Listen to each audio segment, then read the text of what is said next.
Hello बच्चों, क्या हाल चाल। सब लोग बढ़िया, शानदार, मजे में, जोरदार जोरदार चकाचक माहौल। तो भाई आज हम कर रहे हैं फ्लूइड मैकेनिक्स का क्वेश्चन प्रैक्टिस। जी हाँ, जिसमें हम लोग आज जो हमने लास्ट टाइम पे जितना कॉन्सेप्ट पढ़े हैं उन सबको एकदम शॉर्ट में, सिंपल में, प्यार से हम लोग क्वेश्चन के थ्रू रिवाइज करने वाले हैं। ठीक है दोस्तों, तो आइए स्वागत करते हैं आज की छोटे से सेशन का। ले भाई देखो, यहाँ से याद करते हैं, हमने लास्ट क्लास में आपको बताया था कि जब मिश्रण होते हैं तो उनका घनत्व तो किसे निकालते हैं ना, दो या दो से ज्यादा द्रव को तरलों को आपस में मिक्स कर दिया, उनका मिक्सचर है। हाँ सर, हमें निकाला उनका डेंसिटी। समझते हैं। तो तीन द्रव्य से आपने दो का बताया था, सेम तरह से होगा। जब समझाते हैं, याद करते हैं, उनके घनत्व रखें। यस सर, समान आयतन मिक्सचर, समान आयतन में। याद करते हैं कि डेंसिटी मिक्सचर का जब आपको आयतन दिया हुआ होता है, याद करें भैया, क्या ये था D1V1 D2V2। सर आपने रो लिखवाया था, कोई बात, रो लिख दे भाई, ये ले रो मिक्सचर।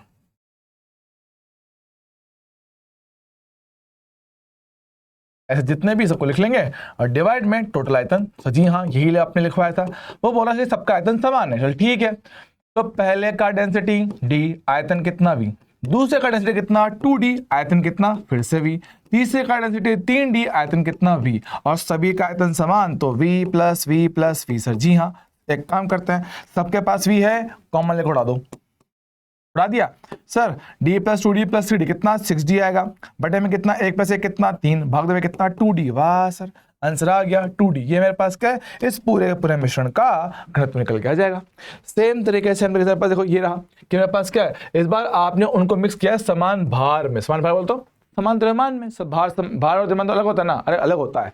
भार कितना mg। अब देख, g तो चेंज होने से रहा, क्या बदलेगा m। अच्छा, तो समान भार का मतलब क्या, समान द्रव्यमान आपने उनका लिया हुआ है। ठीक, बात करता हूं, क्या इस सिचुएशन में हमने डेंसिटी ऑफ मिक्सचर क्या दिया था, ये फॉर्मूला था भैया।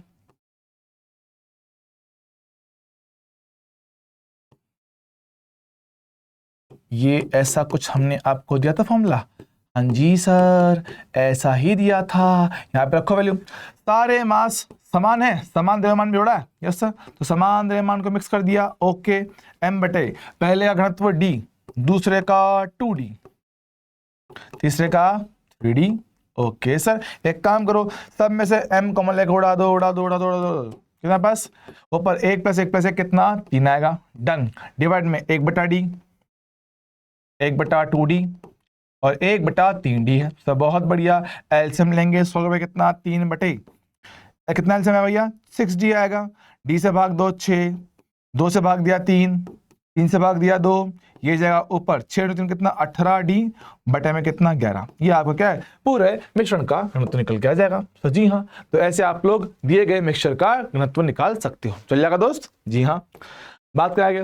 सर पास क्या, एक स्थिर लिफ्ट के अंदर रखा दाब मापी 76 सेंटीमीटर पाठ देता है। याद है क्या सर, हमने पढ़ा था बैरोमीटर जो कि वायुमंडलीय दाब को मापन करता है। हाँ हाँ, वही कहानी है। तो जब लिफ्ट मेरे पास रुका हुआ है तो मेरे पास वायुमंडलीय दाब कितना 76 सेंटीमीटर मरकरी पारे के जो आपका होता है ना स्तंभ, उसके बराबर है। ठीक है, बोल रहा है यदि लिफ्ट ऊपर की ओर त्वरित किया जाए। समझेंगे कि सर अगर लिफ्ट आपका ऊपर की ओर जाता है, हमने एनालिम में पढ़ा हुआ है कि सर ऐसी अवस्था में जी इफेक्टिव कितना आता है, G प्लस A आता है। हाँ कर याद करो, क्या हमने वायुमंडलीय दाब ऐसा बोला था, रो जी एच। यस सर, मैंने कहा है कि वायुमंडलीय दाब ये तो फिक्स है ना, ये थोड़ी चेंज होता है नहीं सर। और डेंसिटी जो आपने द्रव लिया वो भी मेरे पास फिक्स है। बचा कौन सा, G इंटू एच। अब हमारे पास है, क्योंकि ये चीज नियत है, तो G इंटू एच भी मेरे पास क्या रहेगा, कांस्टेंट रहेगा। अब क्योंकि लिफ्ट को चलवा के आपने G की वैल्यू को बढ़ा दिया है तो अपने आप H का वैल्यू कम हो जाएगा। मतलब अब जो आपका बैरोमीटर के अंदर जो द्रव का स्तंभ है वो 76 से कम निकल के आएगा। तो 76 से कम आपको लिखने को मिलेगा। बोलो भाई, क्लियर है क्या। जी हाँ, जी हाँ, जी हाँ। आई होप इसमें कोई डाउट अपने को नहीं होगा। ठीक है, आगे बात करते हैं।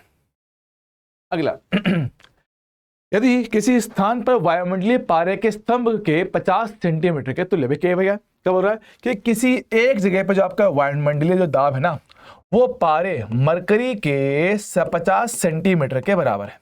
मरकरी के 50 सेंटीमीटर के स्तंभ के समान है। और उसी स्थान पे हमसे पूछा गया है कि बैरोमीटर में अगर मैं भैया क्या ले लूं, पानी लो, पानी, तो अब यहां पे मेरे को वो ऊंचाई कितना प्राप्त होगा, ये आपसे पूछ रहा है। ये ऊंचाई आपको कितना प्राप्त होगा। मैंने कहा था कि हम जब भी बैरोमीटर का इस्तेमाल करते हैं समान प्रेशर के लिए, समय पर क्या होता है सर, उनके लिए दो अलग अलग द्रवों के लिए ρ1 H1 ρ2 H2 समान आता है। हाँ सर, पहले सर मेरे पास क्या, मरकरी का आपका होता है घनत्व 13600, H1 कितना है 50, मेरे पास पानी का घनत्व कितना होता है पानी का 1000 होता है, ये कितना होगा H2। सर बहुत बढ़िया, काटते हैं 1 2 3 1 2 3 काटो, कितना हो गया 136 × 5 गुणा करो, बचेगा 5 6 कितना 30, 5 3 15 कितना 18, 1 कितना 680, तो 680 सेंटीमीटर, या बोले कितना है पास 6.8 मीटर, ऐसे मेरे पास आएगा। इतना बड़ा मेरे पास जल का स्तंभ इस प्रेशर के बराबर निकलेगा। क्लियर है क्या? हाँ सर, ओके बढ़िया, आगे बात करते हैं। तो हमारे पास किसी स्थान पर जी के मान में 2% कमी कर दी जाए तो बैरोमीटर में पारे की ऊंचाई कितना होगा। भाई बताया मैं यार कि एटमॉस्फेयर प्रेशर वो तो सब फिक्स है ना, वो थोड़ी चेंज होता है, तो उसके हिसाब से रो जी कैपिटल एच से ये मेरे पास क्या कांस्टेंट होना चाहिए। अब क्वेश्चन के डेटा के हिसाब से घनत्व में कोई चेंज नहीं कर रहे हो, सिर्फ G × H है, ये मेरे पास कांस्टेंट होना चाहिए। तो अगर हम लोग स्मॉल परसेंटेज चेंज की बात करें, जो आपने बेसिक में समझा होगा, बेसिक मैथ में स्मॉल परसेंटेज चेंज की बात किया जाए तो प्रतिशत परिवर्तन किसका G में प्लस प्रतिशत परिवर्तन किसका H का, ये बराबर किसका कांस्टेंट में चेंज नहीं होता तो कितना 0 आएगा। Yes sir. अब क्वेश्चन के हिसाब से ग्रेविटी को 2% कम किया है तो माइनस में आपका H में परसेंटेज चेंज पूछा गया, इसको फेंको उस तरफ, तो परसेंटेज चेंज H में कितना मेरे पास आया प्लस का 2, तो +2 +2 +2 2% बढ़ेगा। क्लियर है? चलेगा? जी हाँ जी हाँ जी हाँ। अगला झील के तली, भैया ऐसा एक तरह का क्वेश्चन अपने टेस्ट में कभी आ जाता है तो थोड़ा ध्यान से इसको समझ लेना। झील की तली की गहराई से आधी गहराई पर स्थित किसी बिंदु पर आपका जो दाब है तली के दाब का 2/3 गुना। ध्यान समझेंगे, सर पास क्या है, यह है झील, ठीक है, इसकी कुल गहराई कितना H मान लो। अब ध्यान से पढ़ेंगे, वो कहता है कि जो आधी गहराई वाला बिंदु है, वो बिंदु जो कि आधी गहराई पर है, वहां पे जो प्रेशर है वो तली वाले बिंदु के प्रेशर का 2/3, मतलब जो P1 है वो 2/3 है P2 का। अच्छा, ये बात समझे क्या? हाँ सर। तो भैया P1 हम जानते हैं सर बाहर होता है एटमॉस्फेयर प्रेशर, नीचे आता है भैया मेरे पास क्या प्रेशर बढ़ता है सर। जी हाँ भैया, करो P0 प्लस रो जी। एक काम करो, इसको छोटू एच कहते हैं, थोड़ा कंफ्यूजन होगा, छोटू एच को करना, छोटू एच और एच बटा 2, ठीक है। कितना है पास P0 प्लस रो जी, कितना नीचे आया हो सर H बटा 2 के बराबर, ये बराबर है 2/3 किसका, तली वाले का, तो P0 कितना नीचे है पूरा का पूरा H गहराई पर। चलेगा, ले भैया आओ सोल्व करते हैं। 3 को लाऊंगा इस तरफ, गुणा करो 3P0 प्लस 3 रो जी H बटा 2 बराबर 2P0 प्लस 2 रो जी H। जी हाँ बहुत बढ़िया, इसको लाओ इस तरफ, इसको ले जाओ उस तरफ, सोल्व करते हैं।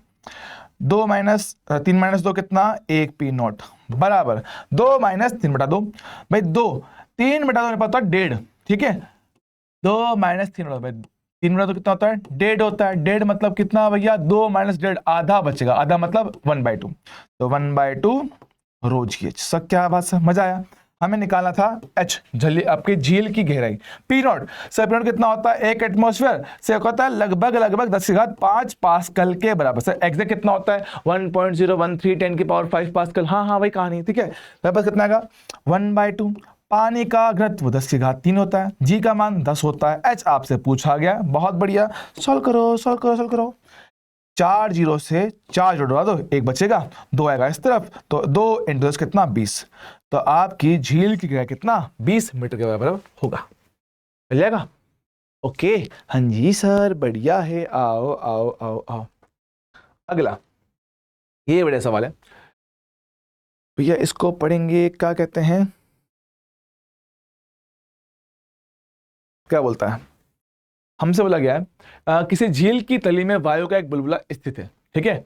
जिसकी त्रिज्या कितना छोटू आर है। तली से ऊपर सतह की ओर जाने पर बुलबुले की त्रिज्या 2r हो जाती है।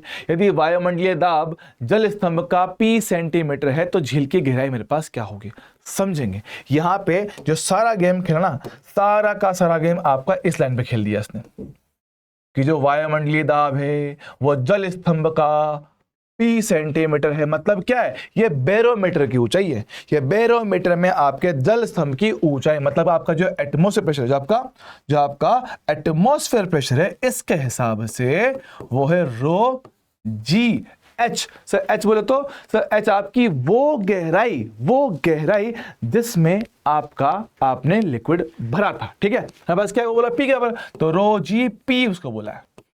ये आपका बैरोमीटर में आने वाले जल स्तंभ की ऊंचाई जो एक एटमॉस्फेयर को रिप्रेजेंट करता है। चलेगा दोस्त, हाँ जी सर, बात करते हैं। सुनो, अब कहते हैं सर एक बुलबुला नीचे था, यस सर, त्रिज्या r था।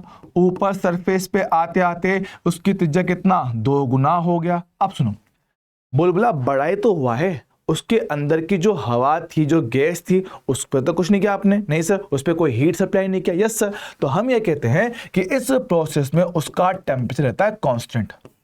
अच्छा, अब टेम्परेचर कांस्टेंट याद करते भैया केमिस्ट्री में पढ़ा होगा कि भैया आपके समतापीय प्रक्रम में P × V आपका होता है नियत सर, किसमें, गैस के लिए। हाँ सर, ऐसा होता है। तो भैया यहां का प्रेशर P1, यहां का प्रेशर P2 सर, ठीक है। तो P1 V1 बराबर P2 V2। चलो बात करते हैं, सुनेंगे सर। P1 सर क्या है, ये आपका फिलहाल H गहराई पर है, यस सर। तो P1 कितना होगा सर, P1 होगा P0 प्लस रो जी छोटू h, यस सर। V1 क्या है, आयतन होता है 4/3 पाई छोटू r का पावर 3। बहुत बढ़िया। P2 सर कहां से P2 ऊपर आ गया, सरफेस पे, तो सरफेस पे प्रेशर आपका होता है वायुमंडलीय, और अंदर कितना मेरे पास है 4/3 पाई, त्रिज्या कितना 2r की पावर 3। बहुत बढ़िया। ले भैया आओ सोल्व किया जाए। देखो 4/3 पाई गया, r क्यूब गया, कितना बचा P0 रो जी एच, साथ में 4/3 है ना, जो तो कट गया, यहाँ पे 1 है, ये रहा P0 और 2 की पावर 3, कितना बचेगा 8 आएगा, 8 P0। सर P0 को वहां फेंको, कितना बचेगा 7 P0 बराबर कितना रो जी छोटू h। ध्यान समझेंगे, जब ये इसको लाता हूं 7 P0 बराबर रो जी छोटू h। h क्या है, आपकी झील की गहराई। P0 का वैल्यू वहां से लेके आओ, तो 7 रो जी बैरोमीटर में द्रव स्तंभ की ऊंचाई वो लिखा है, रो जी छोटू h है, रो जी खत्म। तो h का लिए कितना 7p के बराबर। सर क्या बात, मजा आ गया। 7p कितना क्या आया, बोल क्लियर है क्या, हाँ जी सर, बढ़िया, एक नंबर। चलेगा क्या, दौड़ेगा सर, शानदार। चलो भाई आगे बढ़ते हैं, याद करते हैं। ये आपका क्या था सर, मैनोमीटर, जो गैस चैम्बर के अंदर प्रेशर मापने में काम आता है। हाँ सर, हमने एक सिंपल बात कहा कि सबसे नीचे वाला तल पकड़ो और प्रेशर बराबर कर दो। चल ठीक है भाई, सबसे नीचे वाला तल तो यही है, यहाँ का प्रेशर 1, यहाँ का प्रेशर 2 आपस में क्या बराबर होना चाहिए। तो क्या बोलता हूँ सर, P1 बराबर P2 होना चाहिए। सर 1 पे कौन है, सर 1 पे गैस ही है, तो 1 पे तो भैया गैस का ही प्रेशर है, 1 पर तो गैस का ही प्रेशर है। बात करें 2 पे, फिर 2 तो आपकी हवा से भी h गहराई, नीचे से क्या पास ये वाटर है, पानी है। बात करता हूं, तो बात करेंगे तो हम भैया, हम ऊपर हवा से नीचे आए हैं पानी के अंदर ग्रेविटी जी के साथ, कितने गहराई पे, h गहराई पे। सर h का मान दे रखा है क्या, यस सर। ये वाटर नहीं है, ये वाटर नहीं है, ये मरकरी है, मरकरी Hg मरकरी, ठीक है। तो रो जी h कितना पास होगा 228 सेंटीमीटर दे रखा है। अच्छा अब सुनेंगे, तो इसको क्या सोल्व करो। देखो एक तरीका तो वो है कि भाई सारी वैल्यूज डालो, सोल्व करो, आंसर निकालो, है ना। एक तरीका पास वही, देखो P0 कितना होता है, कितना 1.013 × 10 की पावर 5 होता है ना। यहाँ पास क्या है, डेंसिटी ऑफ मरकरी आएगा, ये डेंसिटी ऑफ मरकरी, ये कितना जी। जब रखोगे 17,600, जी का मान 9.8, इसको बदलो मीटर में 2.28 रखना, सोल्व करना, आपको अपना आंसर मिलेगा, है ना। रखो, सोल्व करो, तब जाके आपको अपना आंसर मिल पाएगा। सो तो बहुत लेंदी नहीं हो जाएगा, भाई बिल्कुल लेंदी तो है पर करना पड़ेगा। सर क्या उसकी कोई शॉर्ट ट्रिक है? बिल्कुल शॉर्ट ट्रिक भाई, ये आपको बस समझना पड़ेगा। समझो क्या हमने कहा, मरकरी के लिए, पारे के लिए हमने कहा है क्या कि जो 76 सेंटीमीटर का जो स्तंभ होता है वो 1 एटमॉस्फेयर को दर्शाता है बैरोमीटर में।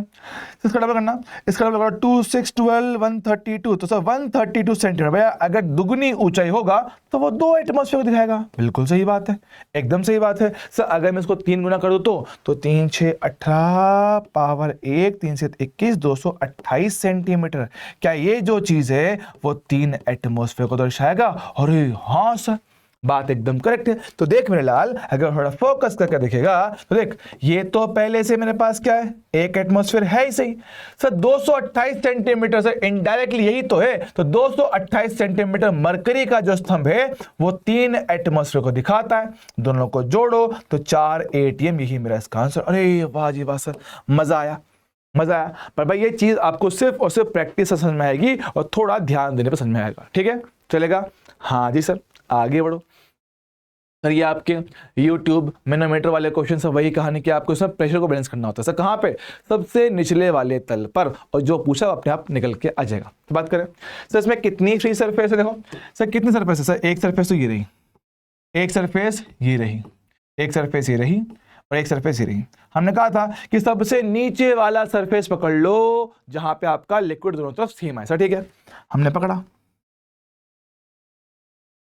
कर दिया। तो भैया यहां का प्रेशर 1 यहां के प्रेशर 2 के बराबर होना चाहिए। तो ठीक है, क्योंकि हमने पढ़ रखा है कि समान द्रव में जो स्थिर अवस्था में है क्षैतिज तल पे उसका प्रेशर सेम रहता है। अच्छा तो देखो, ऊपर कौन? हवा, नीचे का प्रेशर बढ़ेगा किसके अंदर? ग्लिसरीन। तो भैया क्या कहेंगे?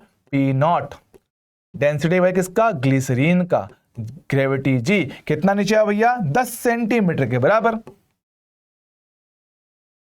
क्या बात करें? ऊपर कौन? हवा, बहुत बढ़िया, P0। सर नीचे आएंगे तो पहले तो क्या है? पहले तो H ऊंचाई है सर किसकी? तेल की। तो ठीक है, प्लस डेंसिटी ऑयल का, ग्रेविटी G, H ऊंचाई। ठीक सर, अब ये पूरा 10 है, ये है H, तो ये कितना आएगा सर? ये मेरे पास आएगा 10 माइनस का H। Perfect, yes sir. पर सर ये क्या है? ये तो मेरे पास पारा है। तो भैया अगला द्रव डेंसिटी मरकरी का, ये हुआ जी, और कितनी गिराई? 10 माइनस H। चलेगा दोस्त? सर जी हाँ, काटा पिटी करते हैं। P0 शहीद हो गया, सब में से G कॉमन लेके उड़ा दो। सर ठीक है, ग्लिसरीन, ग्लिसरीन का डेंसिटी किसा कितना? 1.3 बोला गया है, बहुत बढ़िया। 1.3 इंटू कितना? 10। सर यहाँ पे आओ। Sir oil, oil oil oil तेल का घनत्व कितना? 0.8 दे रखा है, ये कितना? H हो गया, बहुत बढ़िया। हमसे क्या पूछा इसने? पारे का, पारे का भी डेंसिटी दे रखा है और H आपसे पूछा कितना? 10 माइनस H। बहुत बढ़िया, सॉल्व करो। 13 पॉइंट से 0 हटा दिया, 0.8 H ये हो जाएगा, plus 13.6 into 10 136 minus 13.6 into H। बहुत बढ़िया। एक काम करो, इसको लेते हैं इस तरफ और H को इस तरफ जाते हैं। 13.6 माइनस का 0.8 कितना बचेगा? 12.8। 12.8 H, 12 कितना? 123। तो मेरे पास क्या है? H का जो वैल्यू होगा 123 डिवाइड में कितना? 12.8। सर जी हाँ, भाग दो। देखो अगर ये 12.8 ऊपर 128 होता तो ठीक 10 बार करता, ठीक 10 बार करता, लेकिन 10 से थोड़ा कम आएगा तो 0.9 के आसपास आएगा। 0.9 के लमसम, 9 के आसपास, तो 9 पॉइंट समथिंग मेरे पास आएगा, 10 से थोड़ा कम, तो 9 के आसपास, 9 के आसपास। ऑप्शन कौन सा? डी। क्लियर है क्या? हाँ जी सर, बहुत बढ़िया, वेरी वेरी वेरी गुड।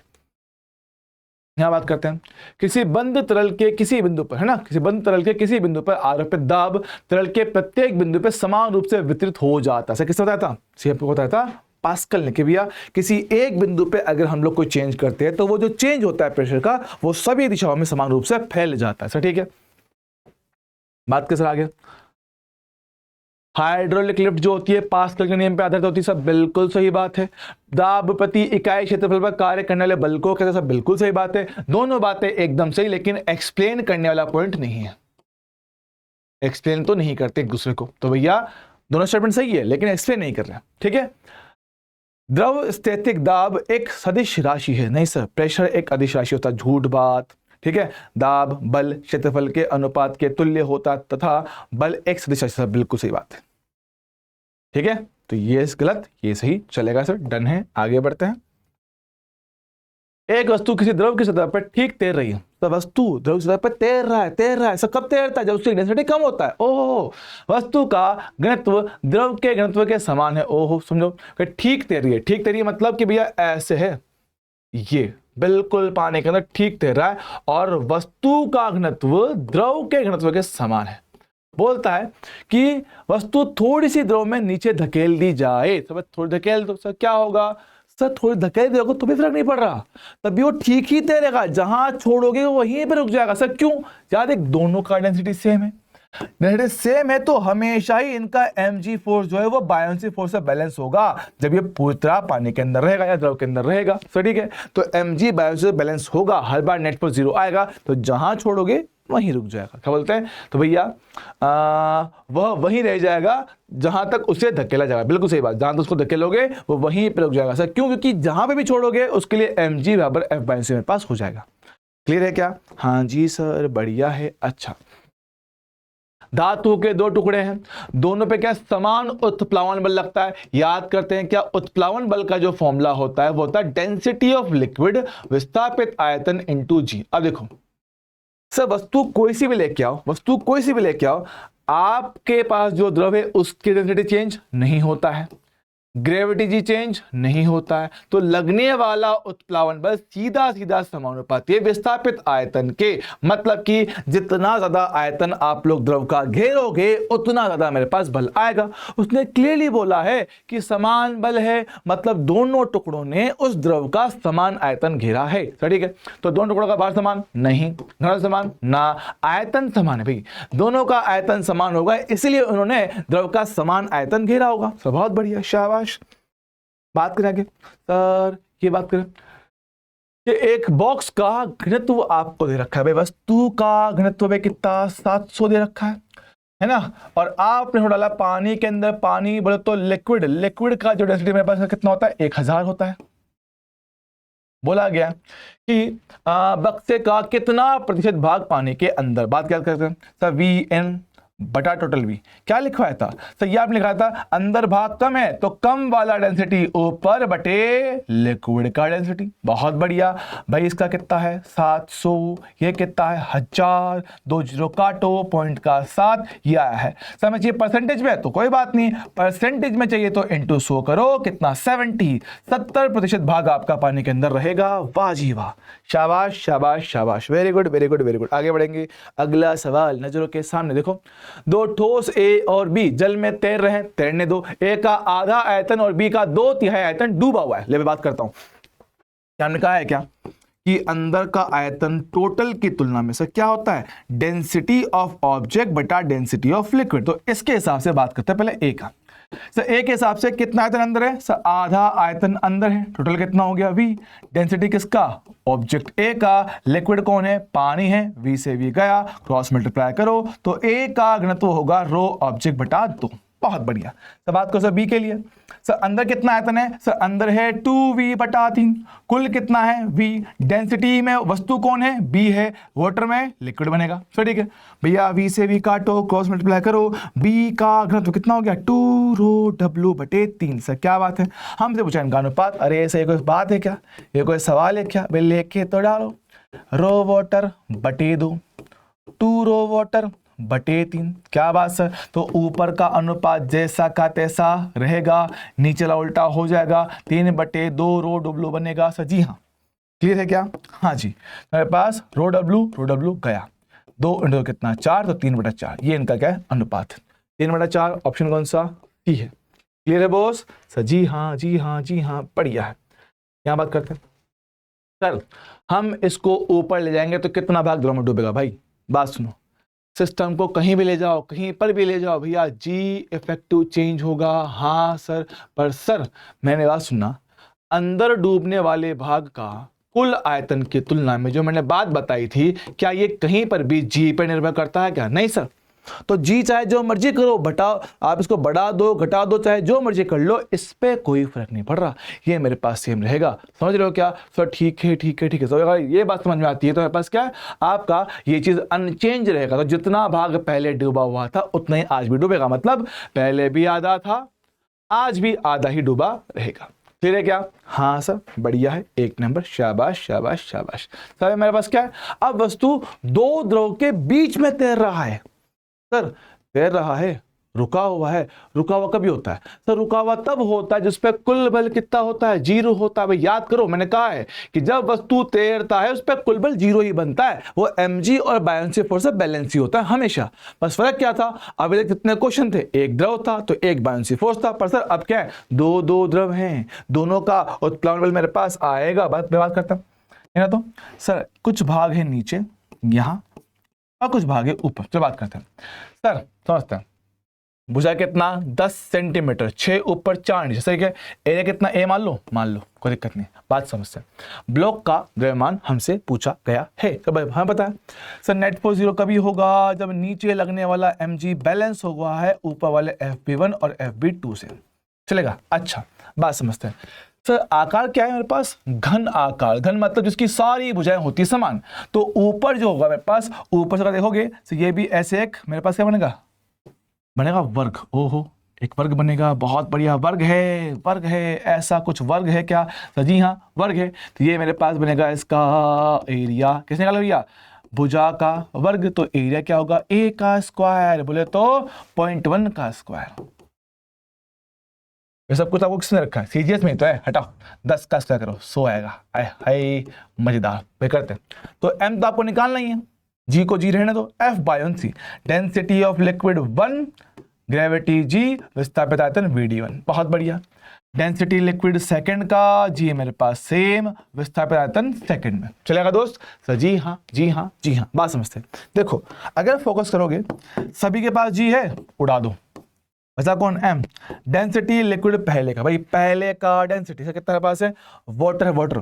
तो वाटर कितना, 1 ग्राम पर सेंटीमीटर क्यूब, बहुत बढ़िया। उस पर विस्थापित आयतन सर एरिया इंटू ऊंचाई। तो ये जो मेरे पास आयतन हो सके कितना, एरिया a इंटू ऊंचाई h बनेगा। यस सर, एरिया कितना 10 का स्क्वायर 100, ऊंचाई कितना 4, तो लिख दो एरिया a ऊंचाई 4, बहुत बढ़िया।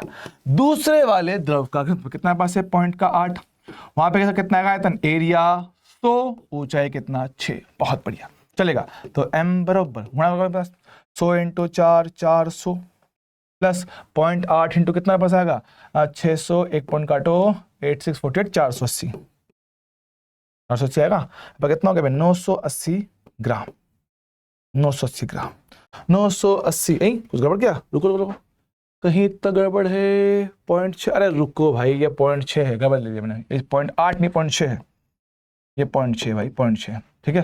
पॉइंट आगे पॉइंट काटा, तो कितना पैसा होगा 400, ये हुआ 360, भाई कितना पैसा 760।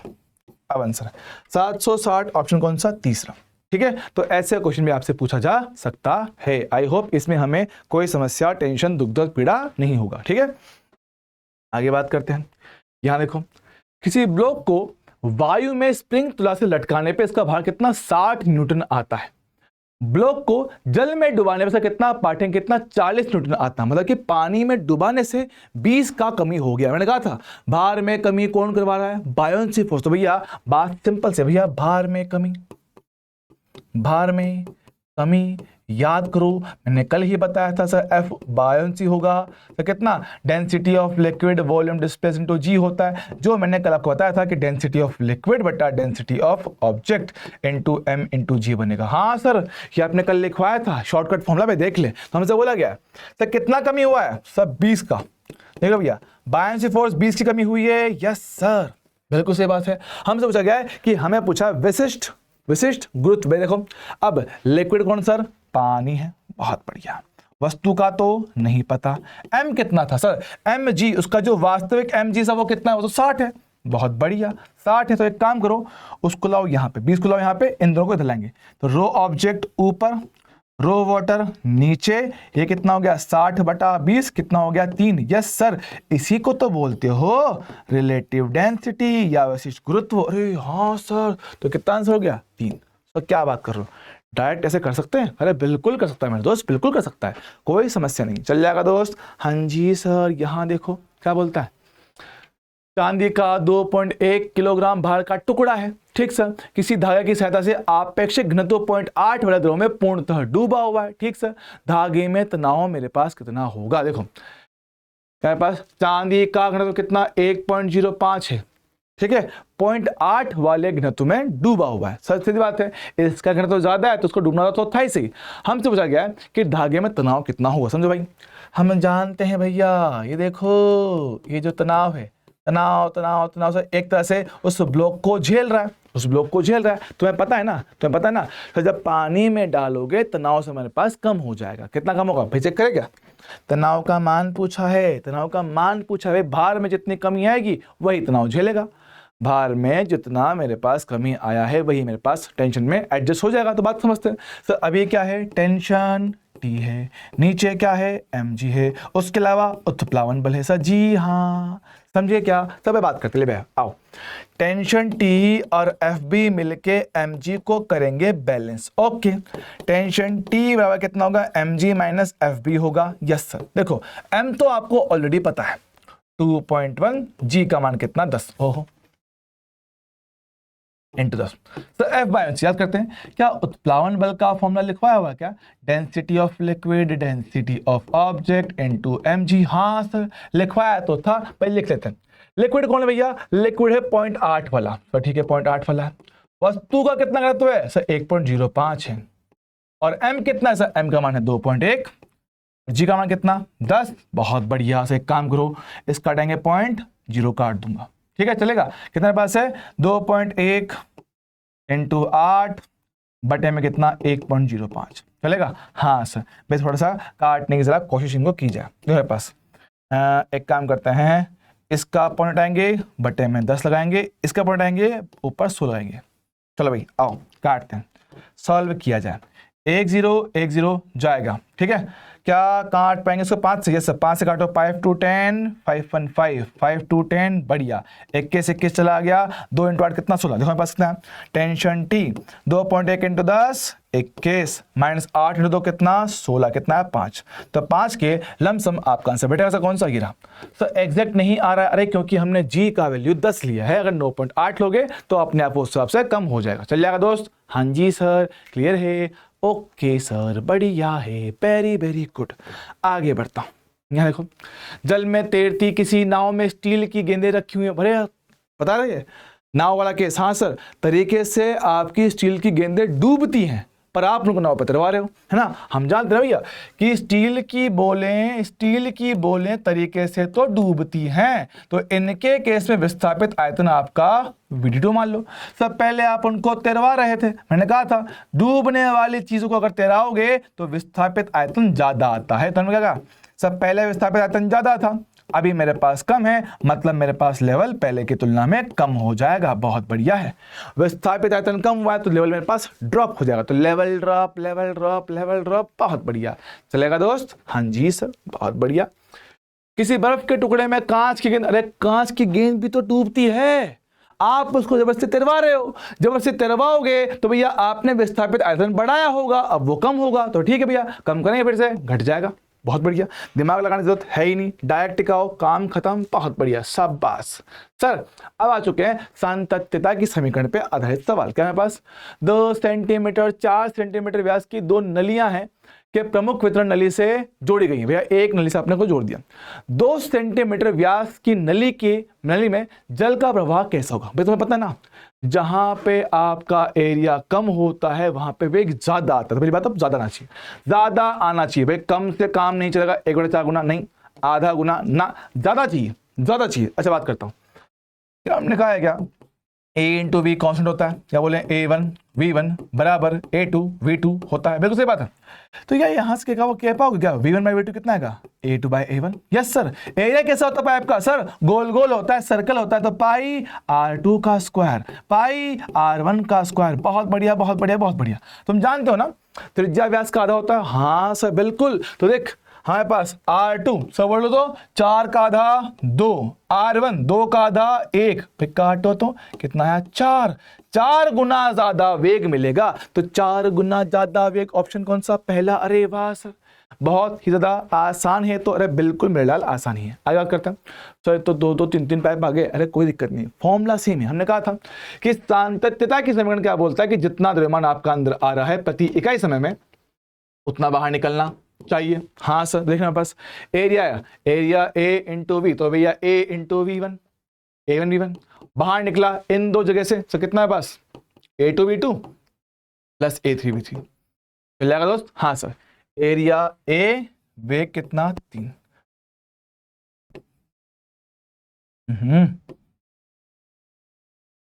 ए टू वेग कितना v2, एरिया 1.5 ए इंटू वेग v चलेगा दोस्त। सर जी हाँ जी हाँ जी हाँ, ए ए ए सॉल्व करते हैं। 3 बराबर 1.5 प्लस 1.5 इंटू वी, इसको लाऊंगा इस तरफ।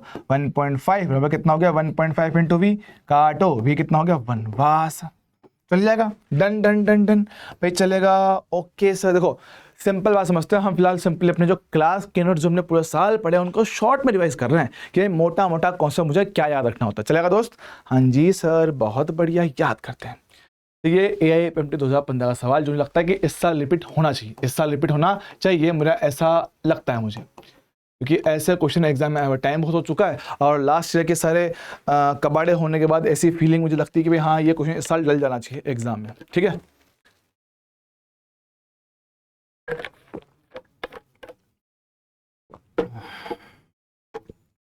चल जाएगा। बात करते हैं तो स्प्रे पंप है मेरे पास, समझना कि भैया एक स्प्रे पंप है, पाइप है, यहाँ मेरे पास क्या एक छोटा सा एरिया है जिस पे आपने बहुत सारे छोटे छोटे छोटे छोटे होल कर रखे हैं। तो होगा क्या, तो जो भी द्रव मेरे पास यहाँ से फ्लो होके अंदर जाएगा किसी रफ्तार v1 के साथ, वो यहाँ से बाहर निकलेंगे रफ्तार v2 के साथ। हाँ सर, तो कहानी वही है, सातत्यता का समीकरण भैया आया है a1 v1 जाएगा a2 v2 पर। सर हमारे पास निकलने का रास्ता एक थोड़ी सा, बहुत सारे छोटे, तो ये कितने n रास्ते हैं, चल जाएगा। बात करता हूँ पर देखो मेरे पास जो द्रव आया था चाल v के साथ आया था, एरिया कितना, बड़े वाले का area pi capital R square, वेग कितना v। जब गया छोटे वाले भाग का एरिया पाई R स्क्वायर, वेग v2 निकालना है, छेद कितने पास n है, पाई पाई गया, सबको लाएंगे इस तरफ, तो v2 का वैल्यू कितना होगा कैपिटल R स्क्वायर बटे छोटू R स्क्वायर रफ्तार v बटे छोटू n। ये आपका आंसर, और देख लो कौन सा आएगा, कौन सा है, ऑप्शन ऑप्शन ऑप्शन एन आपका नीचे ना, ये है ऑप्शन 4। चलेगा दोस्तों। हाँ जी सर, वेरी गुड, बहुत बढ़िया, शाबाश। यह आपका बर्नौली वाली बातें याद करते हैं, बर्नौली वाली बातें याद करो भैया। मैंने कहा था कि PV plus half rho v square plus rho g h बराबर कौन क्या भैया, ये दिखाता है एनर्जी को। अच्छा सर, अगर मैं इसमें आयतन का भाग दूं तो किससे था, कितना बचा था, रुको रुको, अरे रुको रुको, ये PV था, ये हाफ mv स्क्वायर था, ये mgh था।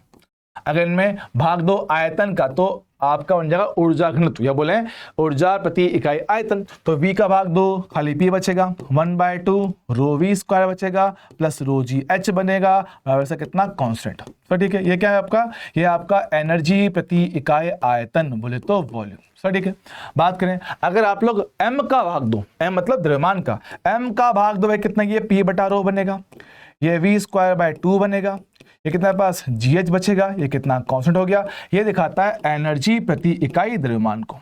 ठीक सर, और अगर G का भी साथ में भाग दे दो तो यहाँ पर कितना भार बनेगा, एनर्जी प्रति इकाई भार। ओके सर, एनर्जी प्रति इकाई भार भैया, एनर्जी प्रति इकाई भार ये बनता है मेरे पास।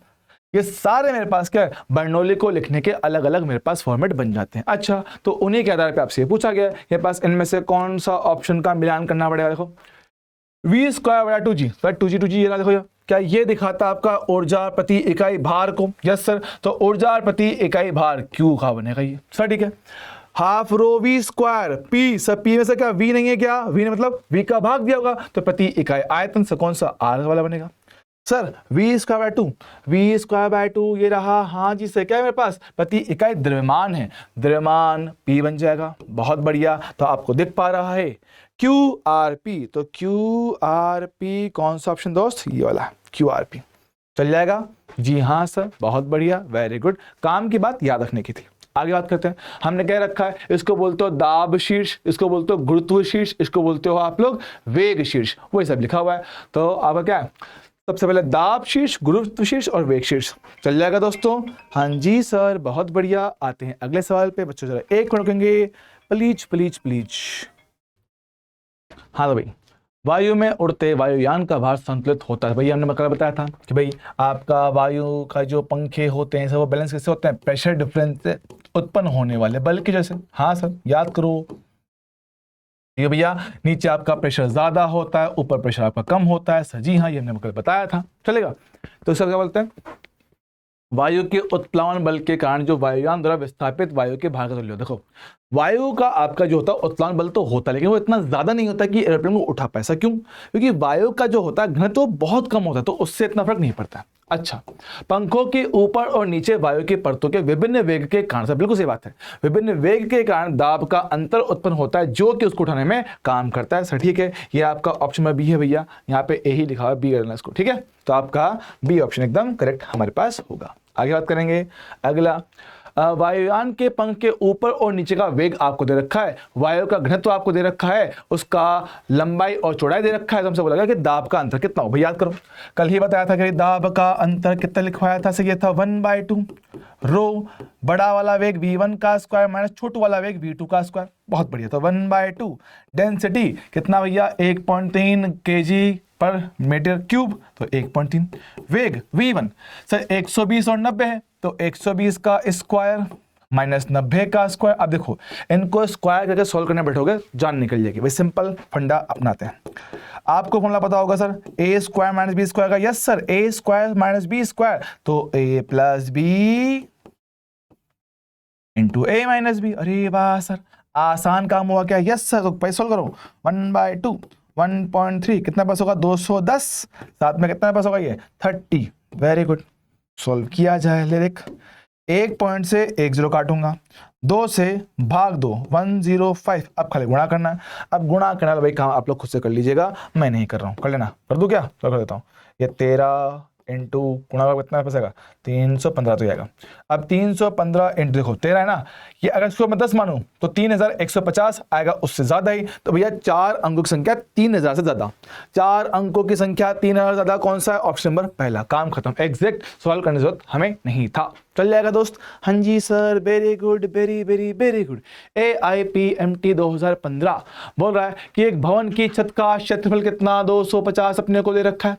उसके ऊपर का जो हवा है वो कितना, 40 से चल रहा है, और अंदर भैया हवा नहीं चल रहा है, तो दाब अंतर मेरे पास उत्पन्न होगा। ठीक है, तो भवन की छत पर पवन द्वारा आरोपित किया गया बल और उसकी दिशा के पास क्या होगा? भाई अब तुम्हें पता है, तो बल कहाँ आता है? ऊपर, ताकि वो ऊपर उठ पाए। सर ठीक है, तो दाब का अंतर डेल्टा पी कितना पास आएगा, 1/2 रो वेग v1 का स्क्वायर माइनस v2 का स्क्वायर पड़ेगा।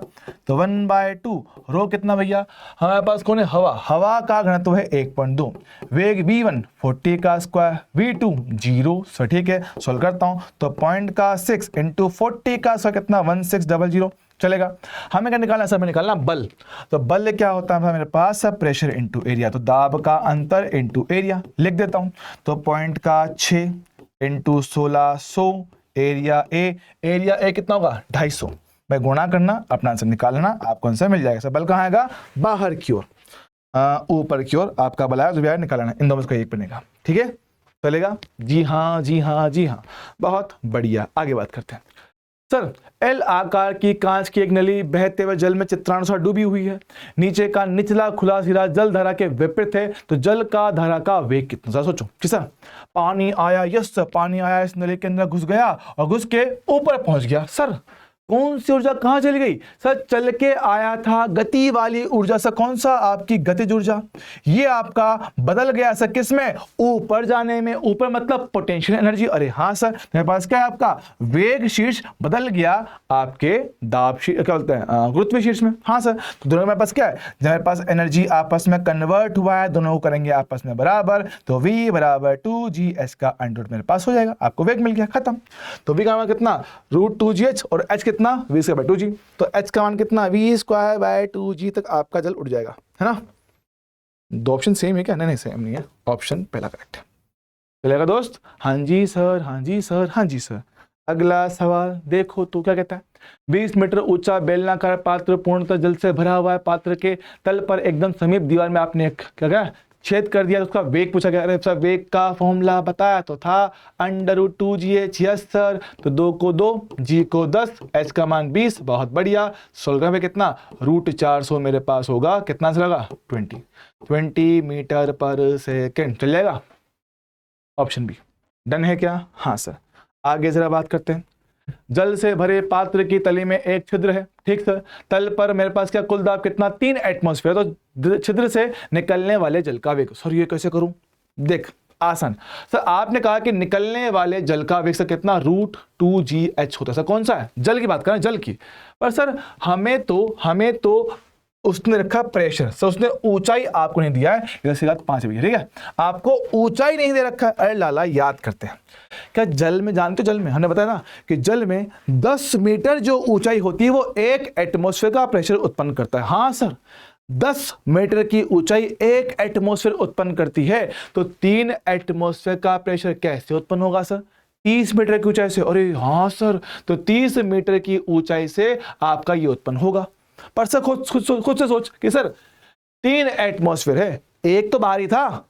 1 एटमॉस्फेयर तो भाई हवा का ही होता है ना भाई। बाहर कौन सा मेरे पास 1 एटमॉस्फेयर तो हवा का ही है। और तुम कह रहे हो कि तली पे कितना है 3 एटमॉस्फेयर है। तो कितना एक्स्ट्रा है भाई? कितना एक्स्ट्रा है? सब प्लस का 2 एटमॉस्फेयर एक्स्ट्रा है। तो कैसे उत्पन्न होगा? ये उत्पन्न होगा 20 मीटर पानी के स्तंभ से। अच्छा, 10 मीटर से 1 एटमॉस्फेयर, 20 मीटर से 2 एटमॉस्फेयर। क्या बात सर? लगाओ 2, जी का मान 10, कितना ऊंचा हो गया 20। रखो, वापस भी आएगा √400 है ना, 20 मीटर पर सेकंड। चलेगा दोस्त? हाँ जी सर, बहुत बढ़िया, शाबाश शाबाश शाबाश शाबाश।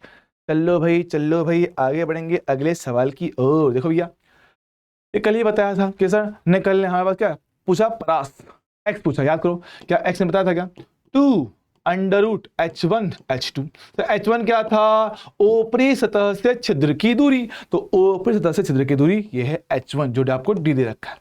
और ग्राउंड से इसकी ऊंचाई h2 बनता है। Yes sir. कितना आएगा? उस h में से d को हटा दो। कितना मेरे पास आएगा भैया? आपका h माइनस का d ले आओ।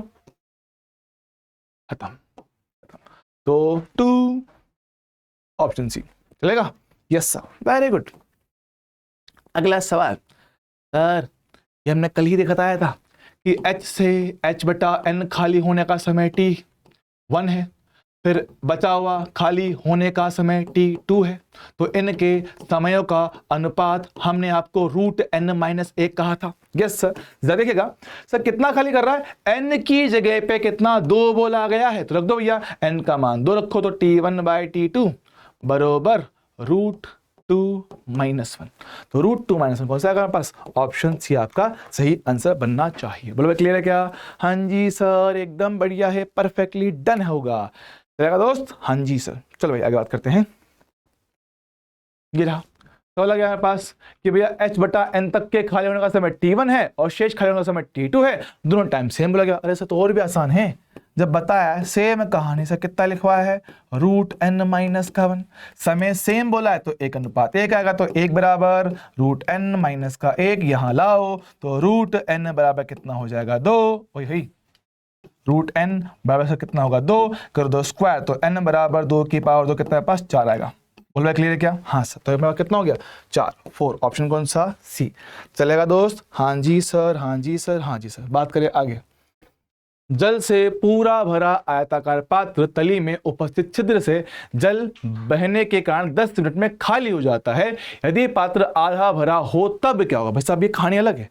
अब ये कहानी 2 टुकड़ों में नहीं है, ये 2 अलग अलग कंडीशन की बात कर रहा है। समझो कि पहले तो भैया पूरा खाली होने का समय कहता है 10 मिनट, कहता है सिर्फ आधा भरा हो और उसको खाली करना हो तो उसका टाइम मुझे बताओ।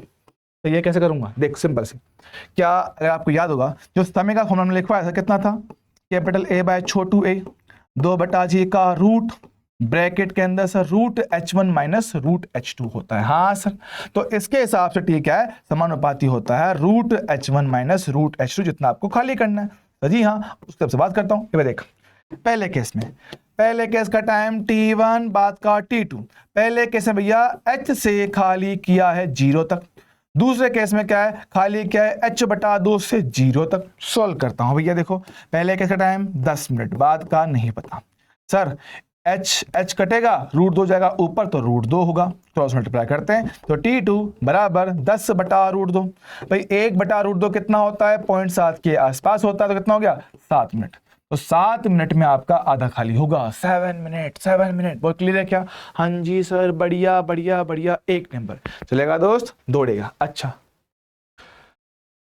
नदी में जल धारा का वेग सब जगह सेम होता है? नहीं सर, सब जगह सेम नहीं होता, बीच में होता है ज्यादा, किनारों पे होता है सर कम। क्यों? शांता के कारण। शांता याद है कि भाई शांता जो फ्रिक्शन फोर्स होता है, हाँ, जो द्रव के प्रवाह की परतों के बीच में लगता है घर्षण बल की तरह। तो सर ठीक है, ये सरफेस किनारे का रुका होता है, तो यहाँ पे वेग सबसे ज्यादा कम मिलता है, यहाँ पे वेग सबसे ज्यादा कम मिलता है। भाई किनारा है ना, हाँ सर, जैसे जैसे इनसे दूर आओगे आपका वेग लगातार बढ़ता है। अच्छा, फिर वापस कम, फिर वापस कम, तो मेरे पास क्या है, वेग कुछ ऐसा बनता है। तो मेरे पास क्या आता है, मध्य में सबसे ज्यादा और किनारों पे सबसे कम आपको वेग देखने को मिलता है। सर क्यों? शांता बल के कारण। चलेगा? हाँ सर, वही कहानी कि आपका पाइप के अंदर या नदी नाले के अंदर पानी का जो बहाव होता है उसका वेग कैसा होता है।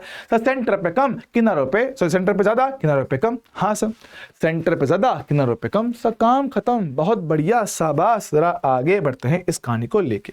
भैया आओ आओ आओ। सर एक वर्गाकार प्लेट है, ओके सर, ले भैया एक वर्गाकार प्लेट है।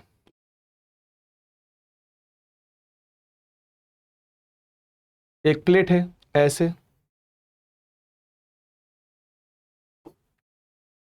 प्लेट है, ठीक है। इसकी भुजा, भाई भुजा की लंबाई कितना है, पॉइंट का 1 मीटर होगा। तो जी हाँ, बोला गया है कि ये मेरे पास क्या है, आपका दूसरी वर्गाकार प्लेट, दूसरी वर्गाकार प्लेट।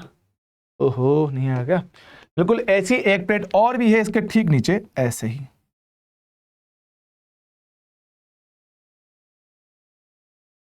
ऐसे।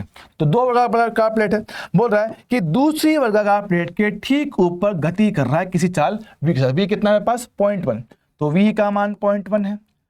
ये मेरे पास क्या है, रुका हुआ है, v1 0 है, v2 आपको दे रखा है, और इनके मध्य की दूरी आपको दे रखा है। क्या दे रखा है, इनके मध्य में दूरी कितना है पास है, दूरी तो पूछा हुआ है, डेल्टा वाई तो पूछा गया है। बोला गया है कि इनके बीच में शांता बल दे रखा है। याद करो, कल ही बताया था कि शांता बल क्या लिखते हो, नीटा ए डेल्टा वी बटा डेल्टा वाई। चल बात करते हैं शांता बल। शांता बल क्वेश्चन बोला गया 0.002 नीटा, कितना 0.01 पोइस। याद करते हैं 0.01 पोइस। पोइस मैंने कहा था 0.1 पास्कल इंटू सेकेंड होता है सर। जी हाँ, कितना बचेगा, 3 पॉइंट है तो 0.001। Area A, sir area A वर्ग का कहता है सर, वर्ग का एरिया होता है भुजा का स्क्वायर, तो ए का स्क्वायर, ए का स्क्वायर मतलब 0.1 का स्क्वायर। बहुत बढ़िया, चलेगा दोस्त। हाँ जी सर, बढ़िया है। डेल्टा वी, वेग का अंतर से कितना, पॉइंट का 1 है, और डेल्टा वाई अपने को निकालने का है। तो भैया आओ सॉल्व करते हैं। देखो 3 पॉइंट से 3 पॉइंट उड़ा दिए तो 2 बचेगा, यहाँ पे कितना 1 बचेगा।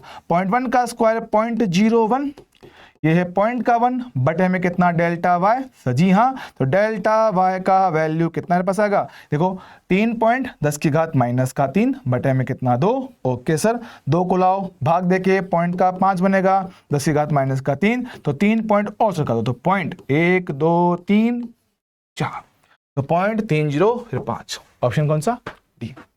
चलेगा दोस्त सर? जी हाँ जी हाँ जी हाँ, एकदम बढ़िया है। जल के ताप में वृद्धि के साथ शांता में बता रखा है, द्रव में टेम्परेचर बढ़ाने पर उनका शांता कम हो जाता है। लिक्विड के लिए लिखवाया था कल, ये द्रव के लिए मेरे पास क्या होता है, शांता कम हो जाती है। सिंपल सी बात है। अगला, आर त्रिज्या की गोलाकार गेंद है, नीटा शांता वाले द्रव में गिर रहा है, तो हमने कहा मंदक बल जो शांता बल, स्टोक्स का नियम था 6 पाई नीटा आर वी था, तो इसके हिसाब से क्या होता है, लगने वाला बल त्रिज्या आर और वेग दोनों के क्या होता है, समानुपाती हमारे पास होता है। चलेगा दोस्त? जी हाँ जी हाँ जी हाँ, मेरे हिसाब से इसमें हमें किसी तरह की कोई समस्या नहीं होना चाहिए। बोलो भाई, क्लियर है क्या? हाँ जी सर, बढ़िया है। आगे बात करेंगे। अगला, 0.1 mm त्रिज्या की वर्षा की बूंद है, सीमांत वेग कितना 20 सेंटीमीटर पर सेकंड हो, तो 3 mm त्रिज्या वाली वर्षा की बूंद का सीमांत वेग कितना होगा, हमने बताया था। सीमांत वेग कल ही बताया था, त्रिज्या r स्क्वायर के समानुपाती होता है। तो इसके हिसाब से V1 बटा V2 कितना बचेगा, R1 बटा R2 का स्क्वायर। तो पहले का वेग 20, दूसरे का निकालने का है, पहले का त्रिज्या 1 mm है, बाद में कितना 3 mm है, वे कर दो स्क्वायर, कितना बचेगा V2 ये रहा 20, 3 का स्क्वायर 9 गुणा करके कितना 180, तो 180 आपका सेंटीमीटर प्रति सेकंड ये आपका रफ्तार आएगा। तो 180 कौन सा, ऑप्शन सी चलेगा दोस्त। हाँ जी सर बहुत बढ़िया शाबाश। यहां बात करते हैं, ले भैया आओ। बोला गया मेरे पास क्या है, त्रिज्या r का एक ठोस गोला शांता गुणांक नीटा के एक द्रव में सीमांत वेग v1 से गिरता है। अब इस ठोस गोले की त्रिज्या पे कितना 27 गोलों में बांट दिया, क्या आपने इसको तोड़ दिया सर, ठीक है। तो बोला मेरे पास कि सीमांत वेग पे क्या फर्क पड़ेगा बताते हैं। याद करो भैया, आपने टुकड़ों में इसको तोड़ा है, यस सर याद करो, ये केस हमने आपको लिखवाया है भैया स्पेशली। यहाँ पे कुछ स्पेशल टाइप के क्वेश्चन होते हैं जिनमें क्या थोड़ा टाइम ज़्यादा लगता है, तो उनके लिए अपन ने शॉर्टकट आपको दिया था लिख के। कहाँ गया शांता, ओ शांता आओ, शांता कहाँ चली गई, शांता देखो ये रहा हमने बताया था बड़ी बोल का आपका जो सीमांत वेग है छोटी वाली के n की घात 2 बटा 3 गुना होता है। हाँ सर ये आपने बिल्कुल मैं बताया था, तो बस आपको इसी का इस्तेमाल करना है। हाँ कहाँ ये हो रहा क्या बस सर, v बड़ी वाली गेंद का जो वेग होगा वो छोटी वाली गेंद के वेग का n की पावर 2 बटा 3 गुना होगा। अच्छा सर पहले क्या था, सर पहले बड़ी गेंद था मतलब v1 वेग था, बाद में क्या सर छोटा v2 हो गया। कितनी गेंद है 27, उसकी पावर कितना 2 बटा 3। सब लोग जानते हैं क्या सर 1 बटा 3 का मतलब होता है घनमूल, तो पावर 1 बटा 3 को हटाएंगे और 27 से करेंगे घनमूल, तो 27 का किया जाए घनमूल पर सर फिर भी पावर 2 तो बचेगा, बिल्कुल सही बात है। तो v1 बराबर v2, घनमूल को कितना 3 आएगा, 3 की पावर 2 कितना 9 होगा, तो v1 बराबर v2 कितना 9 आएगा। हमसे पूछा गया इनका अनुपात, तो v1 बटा v2 कितना बचेगा 9/1 9 बटा 1, ये आपका आंसर चलेगा क्या। हाँ जी सर, तो 9 बटा 1 आपका आंसर होना चाहिए। बोलो भाई क्लियर है क्या, हाँ जी सर एकदम बढ़िया परफेक्टली डन है। चलेगा दोस्तों, हाँ जी सर, आई होप हमें इसमें कोई समस्या नहीं होगा। जी हाँ सर, ठीक है।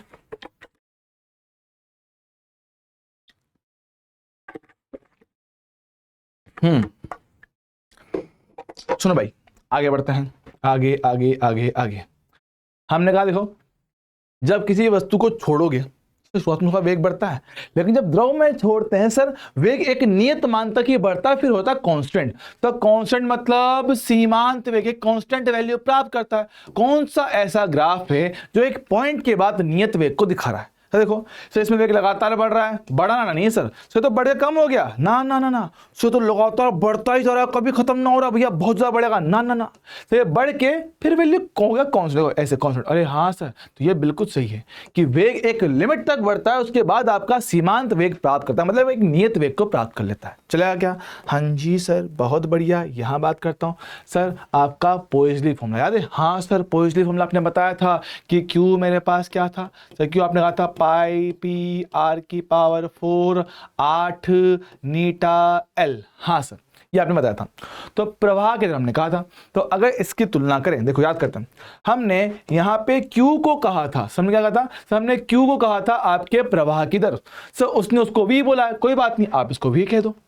सर पाई का पाई है गया, R पावर 4 गया, 8 नहीं है, नीटा गया, एल गया, है ना, पी से पी भी काट दूं।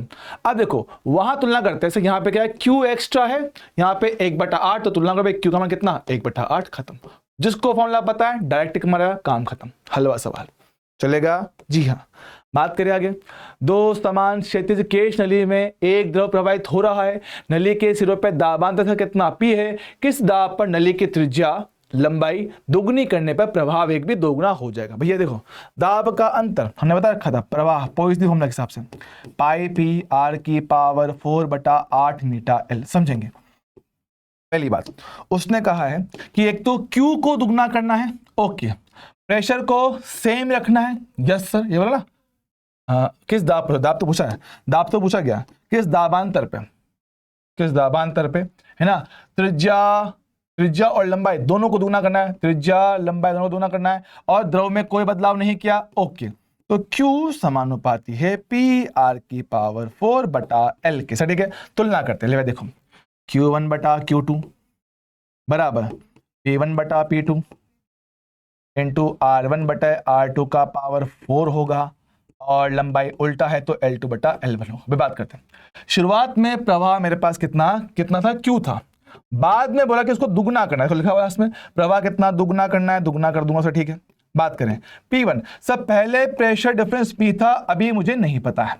त्रिज्या, सब पहले त्रिज्या R था, बोला भी कि त्रिज्या को हमने कितना कर दिया, दोगुना, तो त्रिज्या को हमने कर दिया है दोगुना, और कितना 4। लंबाई सब पहले L था, अभी कर दिया दोगुना। बहुत बढ़िया। अब खाली रखना है और सोल्व करना। ले भैया आओ, Q से Q गया, R से R गया, L से L गया, कितना पास है 1/2, तो यहाँ पर है P बटा P2 है। तो ठीक है, 2 की पावर 4 कितना पास आएगा, 16 आएगा। सो जी हाँ 16 आएगा। ठीक है, तो मेरे पास यहाँ पे 2 बचेगा। ओके, 2 से घटाओ कितना, 8 बार करो, मेरे पास 4 क्रॉस मल्टीप्लाई करते हैं तो P2 बराबर P बटा 4। ये मेरे पास क्या होगा, दाब का अंतर होगा। कौन सा होगा, ऑप्शन नंबर डी। क्लियर है क्या दोस्तों? हाँ जी सर, हाँ जी सर, हाँ जी सर। ठीक है, हाँ तो भाई बात करेंगे अगले सवाल की। बहुत सारे क्वेश्चन है, खत्म ही ना हो रहे। तो अगर बस केश नली में जल धारा रेखीय स्थिति में प्रवाहित होता है, दाबांतर P, प्रवाह Q इतना Q है। अगर त्रिज्या को कर दे आधा तो मेरे पास, और दाब कितना 2P कर दे तो प्रवाह दर कितना होगा, बात कर लो। Q बराबर कितना होगा, ओए Q बराबर IPR पावर 4 8 नीटा L। चलो सर, एक बात कर रहा है Q की, एक बात कर रहा है त्रिज्या की, एक कर रहा है दाबांतर, बाकी सब हटाओ। तो Q समानुपाती P इंटू R के पावर 4। भाई बात करते हैं, तुलना कर दो केस के लिए। तो Q1 बटा Q2 बराबर P1 बटा P2, इनके त्रिज्याओं का R1 बटा R2 का पावर 4 होगा। तो जी हाँ, वेरी वेरी गुड। बात करता हूं, देखो प्रवाह, तब प्रवाह की दर पहले Q था, नई वाली नहीं पता है। पहले दाबांतर P था, अभी कितना 2P है। पहले त्रिज्या A था, अभी A बटा 2 है, और कितना 4 के साथ। बहुत बढ़िया, P से P जाएगा, I से A जाएगा, यहां पे से कितना 2 बचेगा, Q बटा Q2 है। यस सर, यहाँ पे कितना 2 जाएगा ऊपर, 2 की पावर 4 कितना 16 बनेगा, काटो पे कितना 8। तो क्रॉस मल्टीप्लाई करने पर Q2 का मान कितना, Q बटा 8, मतलब पहले की तुलना में 1 बटा 8 उसका रफ्तार आने वाला है। क्लियर है क्या? तो जी हाँ, बहुत बढ़िया, वेरी वेरी वेरी गुड।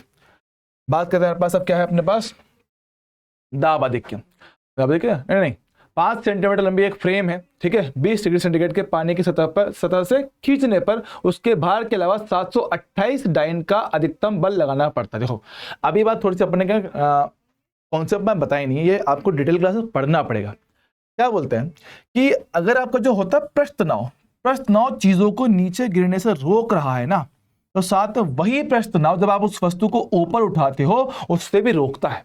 मतलब कि अगर तरीके से किसी वस्तु को ऊपर उठाया जाए तो जो द्रव है वो इसके किनारों से ऐसे कनेक्ट होता है जिसको ऊपर जाने से रोकता है। मतलब mg के अलावा आपके पृष्ठ तनाव का भी बल होगा जिसको रोक रहा होगा। अच्छा, तो एक लंबाई इधर वाली इस पे बल आएगा, एक लंबाई यहां पे बल आएगा, और जो बल कितना होता है सब बल मेरे पास होगा T × L। अब क्योंकि 2 लंबाइयां हैं तो डबल मेरे पास। तो हमारा क्या है, हमें वस्तु को उठाने के लिए जो एक्स्ट्रा फोर्स लगाना पड़ रहा है टेंशन की वजह से, सरफेस टेंशन की वजह से 2TL मेरे पास एक्स्ट्रा होगा। तो उसने बोला हुआ है कि ये मेरे पास क्या अतिरिक्त बल है 2TL 728 डाइन बोल रखा है। तो 2 प्रस्थ नाव नहीं पता, छड़ की लंबाई कितना मेरे पास है फ्रेम की 5 सेंटीमीटर है, तो 5 सेंटीमीटर है, रखो कितना 728 डाइन होगा, 2 × 5 कितना होगा 10, भाई 728 बटा 10 कितना हो गया 72.8। तो 72.8 भाई किसमें सीजीएस में है ना, तो न्यू आपका होगा डाइन पर सेंटीमीटर। ये आपका आंसर 72.8। कौन सा ऑप्शन हो गया, ऑप्शन सी। चलेगा दोस्त? हाँ जी sir, very good, very very good. बात करते हैं 2 मीटर लंबी लकड़ी की छड़ी है ना, लकड़ी की छड़ी पानी की सतह पे तैर रहा है, पानी का प्रस्थ कितना 0.07 है। छड़ी के एक और साबुन का घोल डालने पर प्रस्थ नाव घट के कितना 0.06 हो जाता, समझना। मेरे पास क्या एक छड़ी है, यस सर, पानी पे तैर रहा है। अच्छा, बोल रहा है कि भैया अब एक तरफ तो है पानी और दूसरी तरफ है पानी साबुन वाला, साबुन वाला पानी, सटीक है।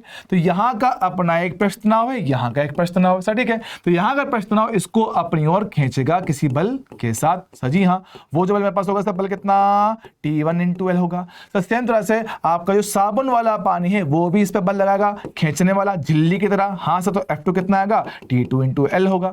अब तुम्हें पता है कि जहां पे पृष्ठ तनाव ज्यादा होगा वहां पे खिंचाव ज्यादा होगा। तो खिंचाव ज्यादा से किसका, देखो 0.07 0.06, बड़ा कौन, ये वाला, तो ये बड़ा होगा।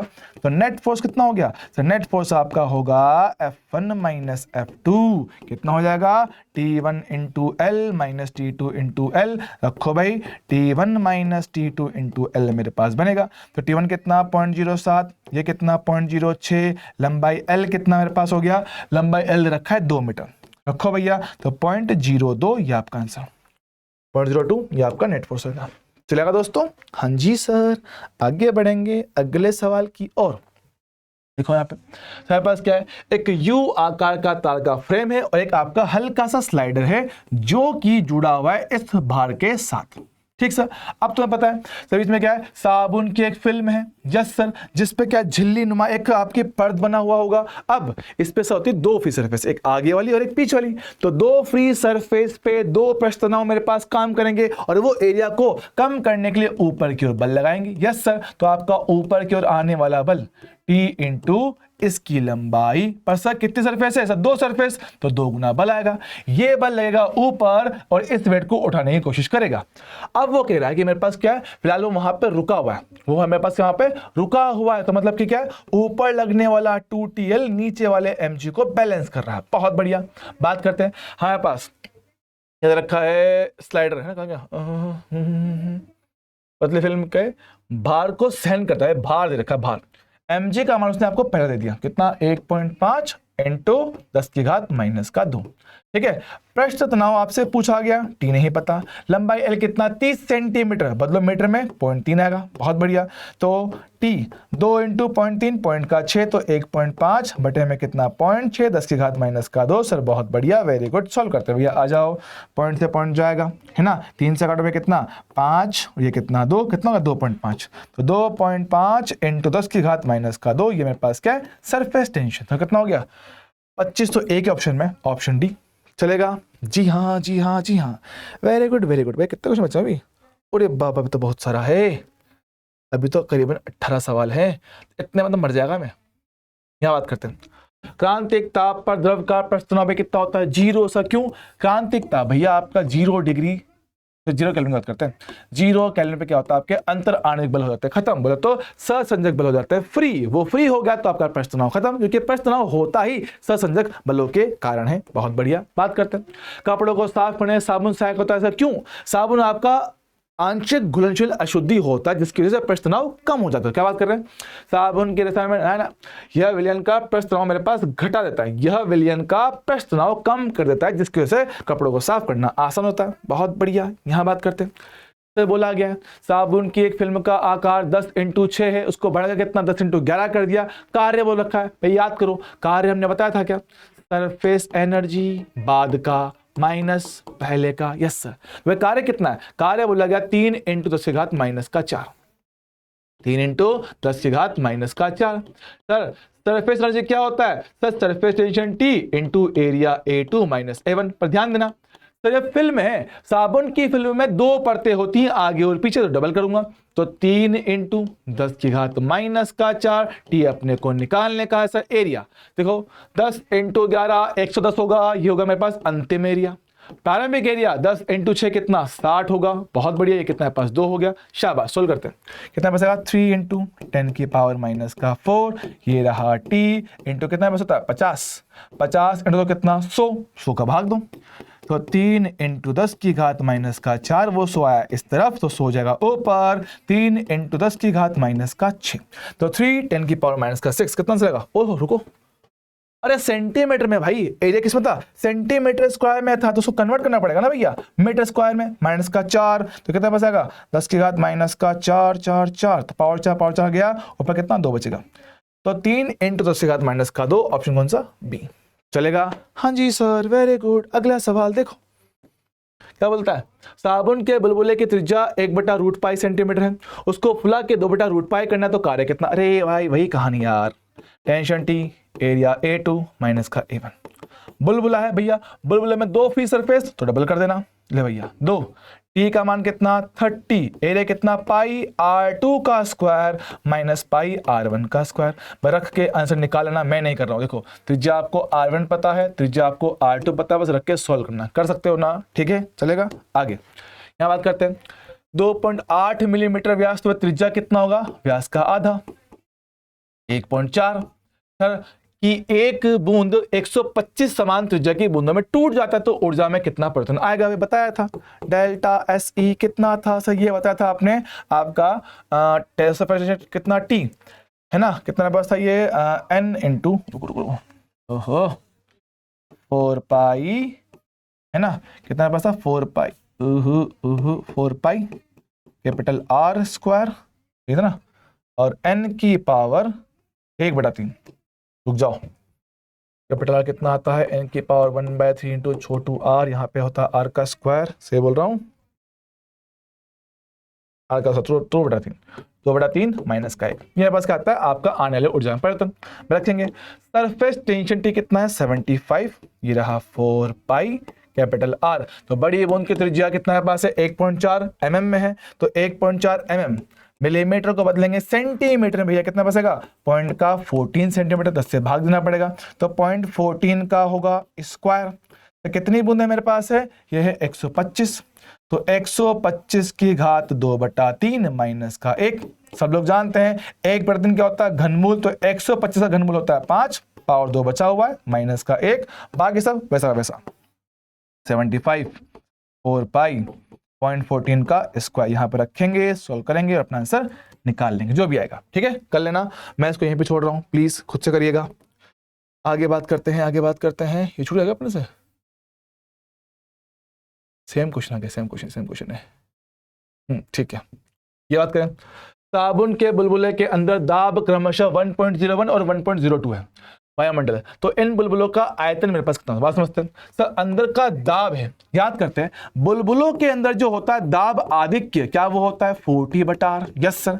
तो बाहर कितना होता है सर, बाहर तो मेरे पास होता है 1 एटमॉस्फेयर, तो उसकी तुलना में बात करता हूं पहले के लिए कि 1 की तुलना में कितना ज्यादा है 0.01, तो पहले के केस में दाब आधिक्य 0.01, ये रहा 40, त्रिज्या कितना R1, very good. Sir same कहानी दूसरे के लिए, 1 की तुलना में कितना एक्स्ट्रा है 0.02, तो 0.02 है दाब एक्स्ट्रा, 40 बटा त्रिज्या R2, वेरी गुड, इनका भाग दो, 40 जाएगा भाई, पॉइंट से पॉइंट गया तो 1/2, ये हो जाएगा R2 बटा R1। पूछा क्या है, आयतन का अनुपात, अरे वाह सर हम जानते हैं क्या, बुलबुले का आयतन त्रिज्या R3 के समानुपाती, तो V1 बटा V2 आपके R1 बटे R2 की पावर 3 के समान आएगा, तो R1 बटा R2 भाई यहां से कितना 2 बनेगा, 2 की पावर 3 कितना बचेगा 8, तो 8/1 इनके आयतन का अनुपात, चलेगा, डन है सर, वेरी गुड। यहां बात करते हैं, 2 गुब्बारों को आपस में जोड़ा गया है नली के दौरान, ठीक है, एक गुब्बारा जोड़ा बड़े गुब्बारे के साथ, जानते हैं देखो दाब आधिक्य का फॉर्मूला होता है 40/R, क्लियर है कि जिसकी त्रिज्या कम उसके अंदर प्रेशर ज्यादा मिलता है, जिसकी त्रिज्या कम उसके प्रेशर ज्यादा मिलता है, तो समझना कि भाई छोटा गोला कौन ये रहा, तो इसके अंदर प्रेशर होगा हाई और इसके अंदर होगा लो, तो जैसे इनके बीच में वॉल्व को खोलोगे हाई से लो की तरफ मेरे पास हवा बह जाएगी, तो छोटे से बड़े की ओर फ्लो मेरे पास होगा, तो क्या बोलते हैं आपका जो ऑलरेडी छोटा है उसका आकार घटेगा और ए का आकार बढ़ जाएगा, तो ठीक है मेरे पास क्या है ए का आकार बढ़ेगा, बिल्कुल सही बात है, चल जाएगा है ना, ओके। तो ये वो केस बनाता था कि भाई 2 बुलबुले हैं, दोनों आपस में क्या कांटेक्ट में है, तो उनकी बीच वाली सरफेस की त्रिज्या आपसे वो पूछता है, इनके बीच वाले भाग की त्रिज्या हमसे वो पूछता है, कितना बताया था सर आपने बताया था कितना R1 R2 बटे R1 माइनस R2, सर जी हाँ, तो R1 कितना 5, R2 कितना 4, सर नीचे क्या है अंतर कितना बताया 20, बहुत बढ़िया, तो 20 सेंटीमीटर ही इसका आंसर बनेगा, चलेगा। जी हाँ, यहाँ बात करते हैं सर, दो बुलबुले आपस में मिल गए समतापी रूप से, हमने बताया था, तो बनने वाले अंतिम बुलबुले की त्रिज्या r1 का स्क्वायर प्लस r2 के स्क्वायर का अंडर रूट है सर। जी हाँ, तो r1 कितना 3, r2 कितना 4, दोनों मिलकर 100 का कितना 5 सेंटीमीटर, ये आपका आंसर है। चलेगा? जी हाँ जी हाँ जी हाँ। हमने कहा ताप बढ़ने पे, भाई हमने बता रखा है टेम्परेचर बढ़ने पे आपके कोहेसिव फोर्स कमजोर बन जाते हैं, कोहेसिव फोर्स कमजोर हो जाते हैं, और कोहेसिव फोर्स कमजोर होने से आपका जो स्पर्श कोण होता है थीटा वो घटता है, वो मेरे पास घटता है। देखो आपके आसंजक बल, ससंजक बल जितने ज्यादा होते हैं आपकी सतह उतना गोल बनता है। याद करो भैया, गोल सतह के लिए आपका जो स्पर्श कोण सा कितना, मेरे पास थीटा 90 से ज्यादा था, लेकिन जो मेरे पास थोड़ी प्लेन सरफेस थी सर, इनके लिए थीटा कितना पास 90 से कम था। हाँ सर, यहाँ पे आपके ससंजक बल ज्यादा होते हैं, यहाँ थोड़े कमजोर होते हैं। हाँ सर, तो जैसे जैसे ससंजक बल कम होता है स्पर्श कोण मेरे पास लगातार घटता है। ओके सर, चलेगा? ओके सर, बात करें, किसी एक ही द्रव की छोटी बूंद का आकार बड़ी बूंद की तुलना में अधिक गोलीय होता है सर। क्यों? क्योंकि छोटी बूंद के अंदर क्या होते हैं, आपके गुरुत्वीय बल कमजोर होते हैं, कम होता है, और आपका जो होता है तनाव बल वो ज्यादा पावरफुल होता है, ज्यादा डोमिनेट करता है। तो क्या हो रहा है कि पृष्ठ तनाव बल और गुरुत्वीय बल बराबर नहीं, पृष्ठ तनाव बल गुरुत्वीय बल की तुलना में ज्यादा होता है, इसलिए ज्यादा मेरे पास वो देखने को मिलता है गोलीय आकृति। ठीक है, आगे बात करें। अगला सवाल क्या कहता है, जब भिन्न व्यास की दो केश नलियां किसी द्रव में ऊर्ध्वाधर रूप से डुबो जाती हैं तो द्रव आपका समान चढ़ेगा या अलग चढ़ेगा। तो हमने बताया था कि जो द्रव आपका चढ़ता है उनके लिए h इंटू आर आपका होता है कांस्टेंट। हमने कहा था h समानुपाती होता है 1/r के, तो जिसकी त्रिज्या ज्यादा उसमें ऊंचाई कम आती है, और जिसकी त्रिज्या कम उसमें आपका द्रव ज्यादा ऊंचाई तक चढ़ जाता है। जिसमें त्रिज्या कम है उसमें द्रव ज्यादा ऊपर तक चढ़ पाता है। तो बात करते हैं, पहले हमारे पास क्या है, आपका कम व्यास वाले में जो द्रव है वो ज्यादा चढ़ता है और अधिक व्यास वाले में कम चढ़ता है। तो कम व्यास वाले में द्रव आपका ज्यादा ऊंचाई तक चढ़ता नजर आएगा। ठीक है दोस्त, चलेगा? हाँ जी सर, बात करें अगला।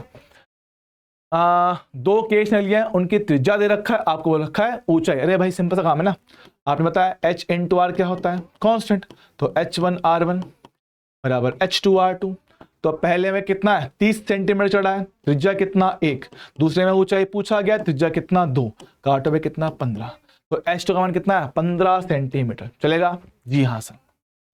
आगे बात करते हैं, भारहीनता किससे, भाई भारहीनता मतलब कि जहां पे जी इफेक्टिव कितना होता है 0। मैंने कहा था जी इफेक्टिव 0 कर दोगे तो द्रव चढ़ता है अनंत लंबाई, अनंत मतलब जितनी भी आपके पास लंबाई दे रखा है। क्या बोलते हैं? बिल्कुल नहीं चढ़ेगा। नहीं सर, जितनी लंबाई जितनी ऊंचाई तक वायुमंडल नहीं, जितना अवेलेबल है, केश नली चाहे कितनी भी लंबी हो उससे पूरा भर देगा, उससे पूरा पास चढ़ जाएगा। बहुत बढ़िया। बात करें सर, केश नली को जब द्रव में ऊर्ध्वाधर डुबोया जाता है तो द्रव 3 सेंटीमीटर तक चढ़ता है। अब अगर आप उसको 60 डिग्री पे टेढ़ा कर दो सर, कोई फर्क नहीं पड़ता। जब आप उसको वर्टिकल डुबोगे या उसको तिरछा डुबोएंगे तो कोई फर्क नहीं पड़ता है, द्रव स्तंभ की ऊंचाई जितना पहले था बाद में मेरे पास उतना ही मेरे पास आएगा। अच्छा, तो अगर पहले ये ऊंचाई मेरे पास कितना 3 सेंटीमीटर था, तो बाद में भी वो जो ऊंचाई है वो यहां पर 3 सेंटीमीटर ही चढ़ेगा। अच्छा, तो ये 3 सेंटीमीटर सर, कोण कितना है 60 डिग्री। बनाओ भैया, क्या एक समकोण त्रिभुज बनता है सर? जी हाँ, समकोण त्रिभुज मेरे पास बनेगा, तो उसके हिसाब से हमें ये लंबाई पूछा गया। लगाओ cos 60 सर, cos 60 कितना होता है आधार बटे विकर्ण, cos 60 1/2, ये रहा 3/L, गुणा करो 3 इंटू 2 कितना 6, तो 6 सेंटीमीटर उसमें लंबाई रहेगी, लेकिन ऊर्ध्वाधर ऊंचाई मेरे पास सेम ही आएगा 3 के बराबर। चलेगा दोस्त? हाँ जी सर। आगे बात करते हैं, ये नीट का क्वेश्चन यहाँ क्यों गया भाई, नीट का क्वेश्चन करना भी, नीट के क्वेश्चन के लिए अलग से सीरीज आएगी अपने पास। ठीक है, तो यहाँ पे अपना होता है फाइनली इसका कार्यक्रम समाप्त। ठीक है, हाँ बहुत सारे क्वेश्चन है भाई। ठीक है, तो देखो बात समझेंगे, हमने बेसिकली अपने ही जो क्लास के नोट्स हैं हम उसको रिवीजन कर रहे हैं। ठीक है, उसको रिवीजन कर रहे हैं 2-2.5 घंटे में सारा कॉन्सेप्ट प्लस क्वेश्चंस। तो कल 1.5 घंटे का करीबन लेक्चर था और आज 1.5 घंटे का करीबन अपने पास से क्वेश्चन प्रैक्टिस हो गया, तो करीबन 3 घंटे के अंदर आपने फ्लूइड जैसे बहुत बड़े टॉपिक को शॉर्ट में रिवीजन कर लिया है। मैं आपको क्लियरली बोलता हूँ, माइंड मैप का प्योर पर्पस क्या है कि शॉर्ट क्रिस्प तरीके से रिवीजन कर देना सबसे बेस्ट तरीका मेरे पास ये मानता हूँ, ठीक है। हालांकि डिटेल में हम इनको पढ़ाएंगे सर किसमें, वन शॉट सीरीज में, तो वन शॉट में पूरा डिटेल में पढ़ेंगे। जो चीज़ हमने यहाँ पे सिर्फ और सिर्फ 3 घंटे में ख़त्म किया है, वहाँ पे उसको ख़त्म करने में 7 घंटे करीबन लगेंगे, 7 से 8 घंटे, तो उसमें भी हम लोग पढ़ेंगे। तो अभी आप इसको शॉर्ट सिंपल तरीके से रिवाइज कीजिए, इसको याद रखिए कि भाई हाँ ऐसे ऐसे कुछ पॉइंट बताए गए हैं, फिर आगे जब इनका वन शॉट पढ़ेंगे तो डिटेल इनकी एक्सप्लेनेशन भी की जाएगी। तो डिटेल में पढ़ेंगे भी सही, लेकिन फिलहाल याद रखेंगे क्योंकि मोटी मोटी बात तो यही है, काम की बात तो यही है, ठीक है। बस चलेगा, अगले अब मिलेंगे अगले क्लास में, तब तक के लिए ओके टाटा बाय।